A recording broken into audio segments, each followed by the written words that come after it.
सबसे पहले मैं आप यहाँ धरना स्थल पर बैठे हुए तमाम किसान नौजवान, तो हम संयुक्त किसान मोर्चे के तहत और अखिल भारतीय किसान महासभा कैमूर जिला की ओर से आप सभी को क्रांतिकारी अभिवादन करते हैं।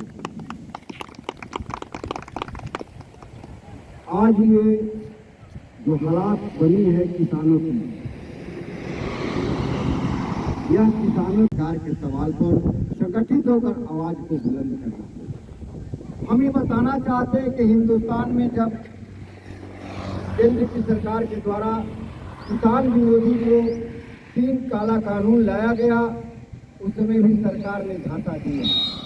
सरकार का ये कहना था कि हम किसान के हितों में ये कानून लाए हैं और हमारे देश में किसानों कृषि जो है वो डेवलप करेगा, विकास करेगा और किसान उन्नति करेंगे। लेकिन सच्चाई था कि सरकार की ये मान्यता थी कि हिंदुस्तान के जितने भी, चाहे वो रेलवे हो या हवाई अड्डा हो, ये तमाम जो चीजें थी, यहाँ तक कि लाल किला भी जो भारत का धरोहर है, ऐतिहासिक जगह है, उस लाल किला को भी यह सरकार, नरेंद्र मोदी की सरकार गिरवी रखती है। इसलिए देश के जितने भी धरोहर हैं, जितने भी इमारतें हैं, वो सारे के सारे ये सरकार जो है धरोहर के रूप में जो भारत का था, आज वो कंपनियों के हाथ में बेचने का काम शुरू कर दी है, गिरवी रखने का काम शुरू कर दी है। ये देश में कौन सी आपत्ति आ गई कि ये हमारे देश के जो धरोहर हैं, जिन जो प्राचीन समय से इस देश का पहचान है, आज जो है उसका मालिक कंपनी बनते जा रहा है। हमारा ये कहना है कि जब रेल का मालिक अडानी होगा, अंबानी होगा, तो फिर रेल मंत्री की क्या आवश्यकता है? जब वो कंपनी का मालिक वो होगा, रेल का मालिक कंपनी वाला होगा, तो फिर रेल मंत्री की क्या आवश्यकता है? दूसरी बात हमको ये कहना है कि ये नरेंद्र मोदी की सरकार जब देखी कि बहुत बड़ा आर्थिक क्षेत्र जो है वो किसानों के कब्जे में है, किसानों के पंजाब और हरियाणा और पश्चिमी उत्तर प्रदेश के किसानों का, कि जिन्होंने संकल्प ले लिया कि जान दे देंगे लेकिन जमीन नहीं देंगे। ये नरेंद्र मोदी तुम कान खोलकर सुन लो, जान दे देंगे, जमीन नहीं देंगे। आज वही बात यहाँ आ गया है। हम सभी लोग संकल्प लेंगे, हे नरेंद्र मोदी और नीतीश कुमार, तुम कान खोलकर सुन लो कि कैमूर जिले के किसान अपना जान देना कबूल करेंगे लेकिन जमीन देना कबूल नहीं करेंगे। इसलिए किसानों के साथ तुम धोखाधड़ी कर रहे हो। तो हम ये बताना चाहते हैं कि ये जो सरकार की नीतियां हैं, आप देखेंगे कि जो कंपनियों में जो सामान तैयार होता है, वस्तु तैयार होता है, उसकी MRP कंपनी का मालिक तय करता है। लेकिन किसानों का जो उपज होता है, किसानों का अधिकार आज तक नहीं मिला है कि अपनी उपज का कीमत तय कर सके। इसके लिए सरकार जो है ये कहती है कि हम किसान हितैषी करते हैं, किसानों के हित में हम हैं और किसानों के लागत खर्च के 1.5 गुना दाम देंगे। हम पूरे के पूरे, हम आपका ये कौन कमीशन का, स्वामीनाथन कमीशन का रिपोर्ट पूरा के पूरा हम लागू करेंगे। स्वामीनाथन कमीशन के रिपोर्ट में यही बात था, C2+50, यानी जो आपकी लागत खर्च है और जितने किसान उपज करते हैं वो तमाम, चाहे वो बाजरा हो, मक्या हो, धान हो, गेहूं हो, सरसों, सबकी MSP के आधार पर बेची जाएगी। और हिंदुस्तान के कोई बाजार, चाहे वो दिल्ली हो, पंजाब हो, हरियाणा हो, बिहार हो, बंगाल हो या भभुआ हो या पटना हो, सासाराम हो, टिहरी हो, कहीं भी मसोई हो, खरगावा हो, कहीं भी अगर व्यापारी किसानों को उपज को खरीदता है तो आप ऐसा कीजिए कि आप कानून बना दीजिए।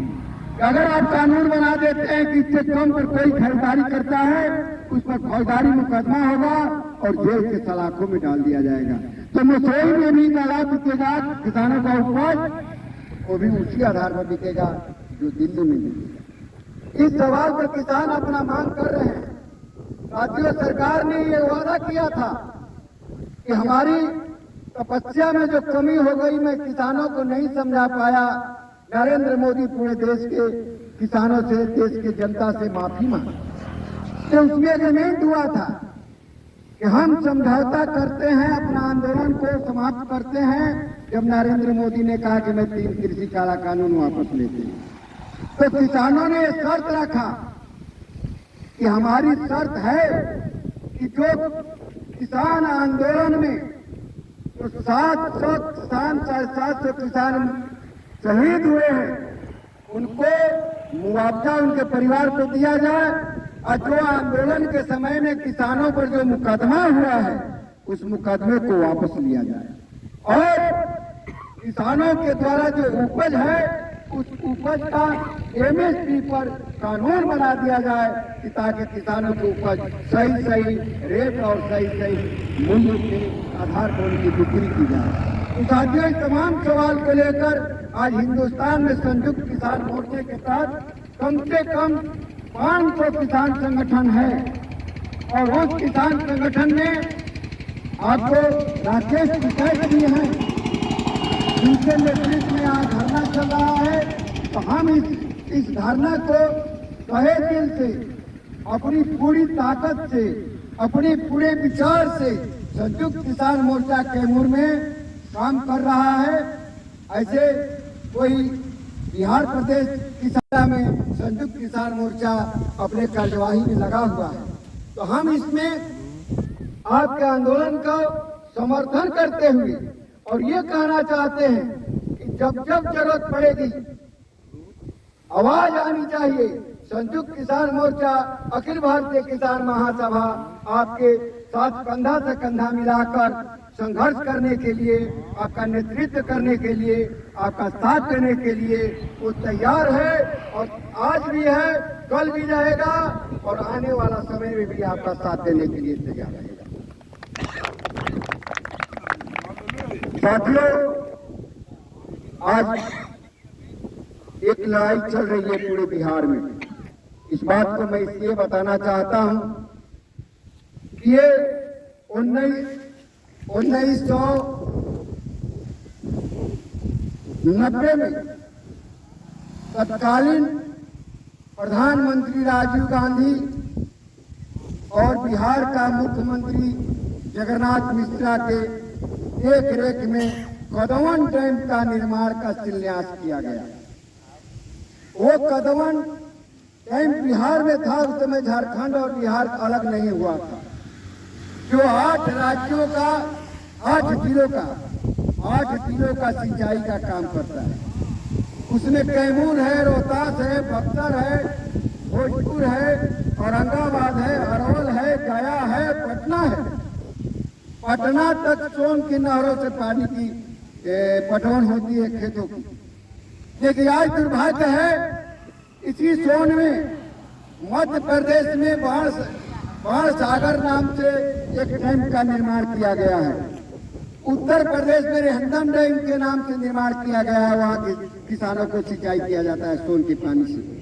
लेकिन बिहार में केवल मात्र इंद्रपुरी में जो डैम नहीं है, बराज है पूरा पश्चिम की ओर, और बिहार में अपना पानी का कोई खजाना नहीं है कि बरसात के अलावे हम किसानों को फसल के सिंचाई करने के लिए समय समय पर पानी का वितरण करें।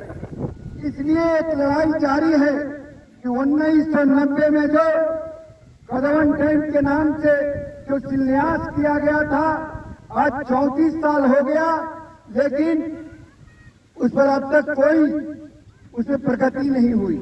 और ये बिहार में 34 साल में जो सरकारें आई, वो सरकार अपने कान में रुआ डालकर सोई हुई है।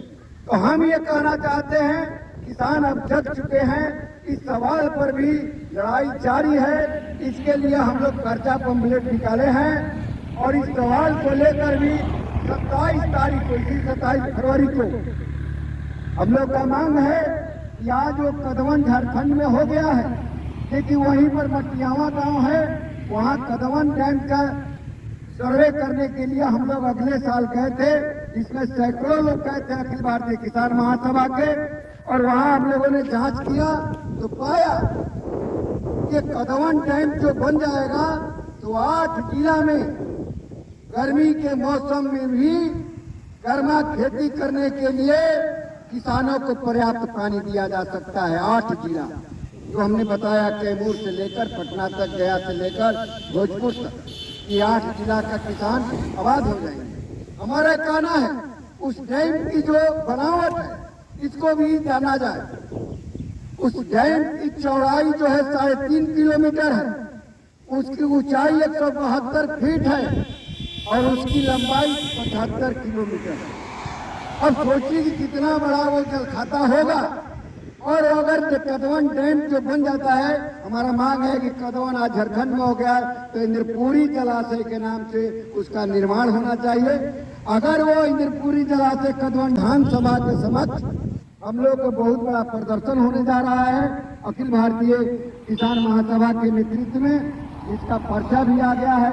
हम फिर आप लोगों के बीच में इस सवाल को लेकर आप लोगों के बीच में कि अखिल भारतीय किसान महासभा अपना आंदोलन चला रहा है, संघर्ष कर रहा है, आप लोग भी उसमें शिरकत कीजिए, क्योंकि तमाम किसानों को जितने भी हम लोग संगठन बना कर रह रहे हैं, अलग थलग रह रहे हैं, अलग अलग सवालों पर लड़ रहे हैं, हम चाहते हैं इस तमाम सभी जितने किसान संगठन हैं और सभी किसान संगठन संयुक्त मोर्चे के तहत अगर संघर्ष करें तो लड़ेंगे, जीतेंगे।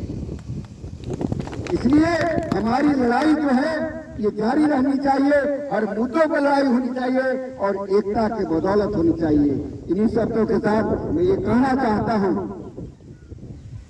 कि समय के मांग पर कब्र से इंसान पैदा लेते हैं, समय के मांग पर कब्र से इंसान पैदा लेते हैं, जुल्म के खेत में बगावत का किसान पैदा लेते हैं। धन्यवाद।